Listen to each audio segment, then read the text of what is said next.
As a biracial, don't you have to hide your true identity to avoid offending or angering Black people?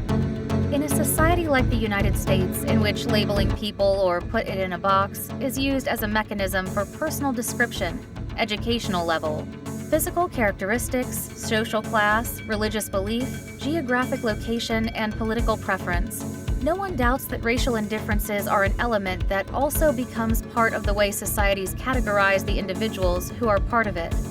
As a biracial, you should never apologize for who you are, no matter how many times you are labeled Black when describing who you are racially. As a biracial, the worst thing you could do is hide who you are, so as not to anger or offend those who wish to impose a racial identity on you that does not recognize your true racial heritage. Something we must understand: racial description is largely motivated by the social experience of the people who use the labels associated with a racial description, which is the product of the learned or imposed social construction of race. Any label associated with the racial identity of people is subjective, and even more so when it denies the biological nature of the true racial heritage of biracials. It doesn't matter how much African Americans and whites force you to choose between one or the other, being Black and being white, in a fight for racial supremacy, where biracial are in the middle. As a result of racial struggle between Blacks and whites, mixed-race people are being forced to choose one of the sides, which denies the existence of biracial mulattoes and the right to their own identity. As a mixed-race person, taking the subjective nature of the social construction of race and the labels associated with the different racial characteristics that tells you that you are not obliged to accept a racial label which does not correspond to your racial heritage. If your racial heritage is Black, you cannot pretend to be white.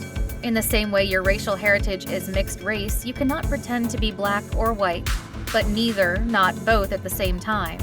The hybrid character of people of mixed race, product of racial miscegenation, of monoracial parents, of racially different, makes you a biracial person. In the case of a union between a Black person and a white person, historically they call them mulattoes, but to speak politically correct, I will call that mixed-race individual biracial. Something that you must understand: the labels associated with skin color, racial identity, and phenotypic characteristics tend to be the product of racial conflict, class struggle, power struggle, between racial groups where one is in a position of power and the other in a position of disadvantage, or oppressor and oppressed, where government policy and social narratives accepted as real when they fill the narratives of power groups. This is where you cannot be biracial and considered Black at the same time. Are you Black or are you a person of mixed race? It is an answer that some biracial refuse to answer for fear of challenging the narrative of racial identity imposed by white elites in power. There is a huge contradiction between socially imposed labels which don't really represent the individual phenotypic appearance. Perhaps that is why there are many labels which change as time goes by, and even more so when they don't really represent the qualities and characteristics associated with the assigned label, as is the case when we put biracial in the black box. Even when there is a contradiction between the social construction of race and the genetic reality of people of mixed race, we continue to label biracial mulattoes as Black. Perhaps that is why we all come to the conclusion that race is a social construction which is established by the group that is in power. In this case, we are talking about whites who have historically classified Blacks as an inferior racial group. Why shouldn't you apologize for being biracial? Right now, we all know or come to the conclusion that race is just a social construction imposed by the group in power, a type of group that does not care about the true racial heritage of individuals when it establishes a mechanism of racial identity, like one-drop rule. You are Black or you are white. Product of the subjective nature of race that tells you that you can change or challenge this construction of race politically imposed by the power group, and even more so when this construction of race denies or erases the existence of people of mixed race. When you live in a state that imposes social, economic, and also racial policies, whether legal or illegal, institutional racism, racial discrimination, or racial profiling, many times individuals, in a sign of rebellion due to the application of these discriminatory economic and social policies, tend to protest in the streets, "I demand change." But in the case of policies associated with racial identity, individuals tend to challenge these racial policies, and as a means of protest, they tend to ignore these policies associated with race. As is the case of mixed-race people who challenge the imposition of racial identity, one-drop rule refusing to self-identify as Black.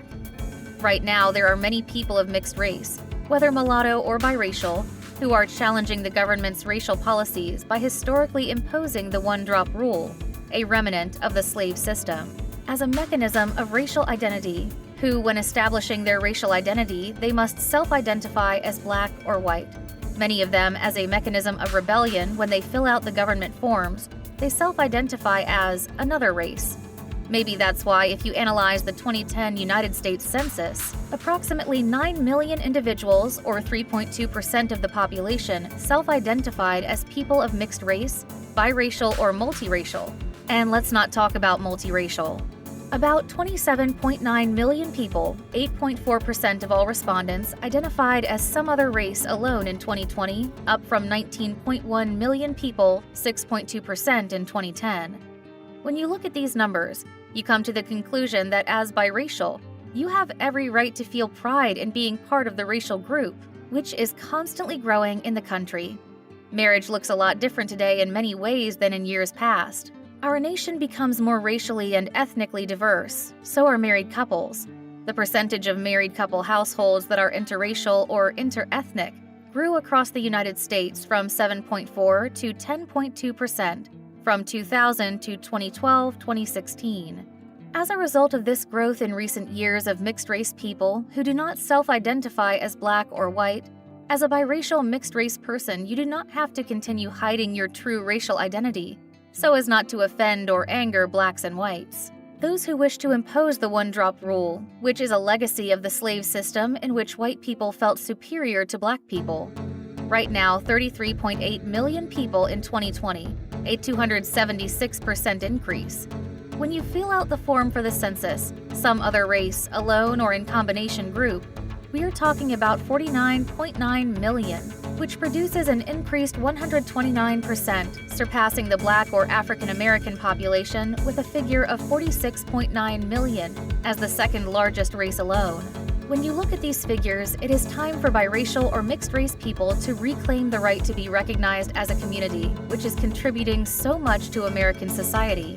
Should the United States Census, but also federal government offices, include a box for biracial identity when you fill out any forms associated with a person's racial group? When you analyze the millions of biracial and mixed-race people, that tells you that it's time for the political class, especially African Americans, who are still unwittingly promoting the one-drop rule, denying the right to racial identity of mixed-race people, to accept the enormous importance of biracial in American society, officially acknowledging their existence. The imposition of one-drop rule breaks any type of logical thinking when you mix the color Black with the color white. The result is gray. Not the color Black or white in the same way when racially a person joins a Black and a white, the result is not Black or white, is biracial. This is where emotions play an important part when applying the one-drop rule to mixed-race people.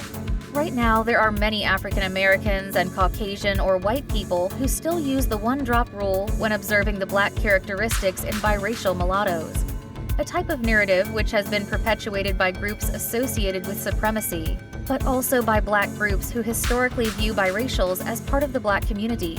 But these are not reasons why you as a biracial must deny who you are as a mixed-race person in order to satisfy the narratives associated with the social construction of race in the United States, promoted by Blacks and whites. Why shouldn't Black people be afraid of biracial people self-identifying as such? Something that Blacks have to understand: there is a strong emotional and familial connection which will never be broken. And even more so when both groups share the same historical experience associated with the slave system and racism between biracial mulattoes and Blacks. A connection which is maintained, even though mixed-race people self-identify as biracial mulatto. Biracial mulattoes will always be on the side of Blacks when talking about the fight for racial equality in America. As a Black person in the United States, something you should always keep in mind within the racial struggle in the United States, biracial have always been associated racially with African Americans, culturally speaking, but also politically. But we also both have African ancestors, in which the levels of blackness in skin color and hair texture is something we cannot deny. This is where the phrase divide and conquer is an emotional blackmail behavior, used by many blacks as a way to keep biracial in the black box, as a way to increase political representation to the detriment of biracial. It is time for biracial to reclaim their places when it comes to finding solutions to the problems that affect the biracial community. When an African American or a white person questions the right that you have to your own racial identity, this is where you should speak out saying, as a biracial person, you don't have to apologize for being a person of mixed race. On the contrary, you should feel pride in the hybrid character of your genetic heritage, a product of racial miscegenation between monoracial parents of Black or Negroid race, white or Caucasian race, Asian or Mongoloid race, and American Indian, which is part of your genetic mix. There is a popular expression which defines mulattoes as having the best of both worlds. When someone tries to pressure you or force you to accept a racial identity that does not correspond to you when defending your biracial identity, always remember that right now, there are about 45 million people who see themselves as the other race when they filled the box for biracial, mixed race, and multicultural, according to the United States Census figure. In a few words, you are not alone in the struggle to seek recognition as a biracial person. Therefore, you do not have to hide your true racial identity so as not to offend or anger blacks and whites who still want to impose on biracial a racial group to which they do not belong. Ladies and gentlemen, if you like this content, please share it and leave your comments.